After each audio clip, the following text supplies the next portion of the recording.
je voulais explorer avec toi ce qu'on appelle la notion de pognon de dingue. Pognon de dingue.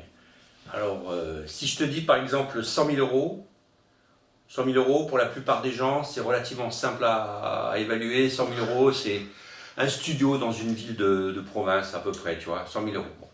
100 000 euros, combien de temps tu mets pour le payer, pour le rembourser? Si tu as un crédit de 1 000 euros par mois, il te faut 8 ans et 4 mois, on va dire 9 ans, pour rembourser ton emprunt. Donc tu payes pendant 9 ans 1 000 euros par mois et tu peux te payer un studio de 100 000 euros. Bon, pour là, tout est clair, tout est simple.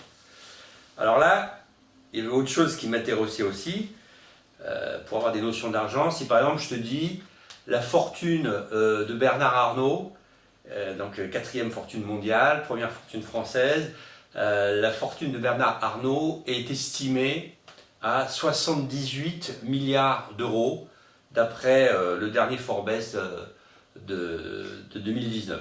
Donc 78 milliards d'euros, pour toi, je ne sais pas ce que ça fait. Pour moi, c'est une somme, je n'ai pas notion. Bon.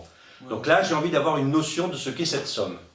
Qu'est-ce que c'est que 78 milliards d'euros? Donc je me suis amusé à diviser cette somme par le nombre de jours qu'il y a entre aujourd'hui et la naissance de Jésus-Christ. La naissance de Jésus-Christ.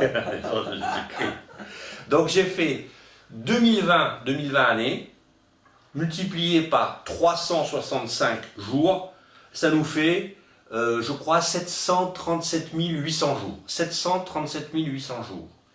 Si je divise la fortune de Bernard Arnault, 78 milliards de dollars, par 737 800 jours, j'obtiens un petit peu plus de 105 000 euros par jour.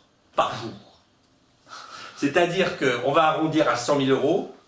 Bernard Arnault, la fortune de Bernard Arnault, c'est 100 000 euros, hein, il t'a fallu 9 ans pour les rembourser pour payer ton studio, 100 000 euros par jour, depuis la naissance de Jésus-Christ. Un pognon de dingue. Ça m'avait déjà paru énorme à la Révolution française. En fait, ça avait déjà paru énorme lorsqu'on a...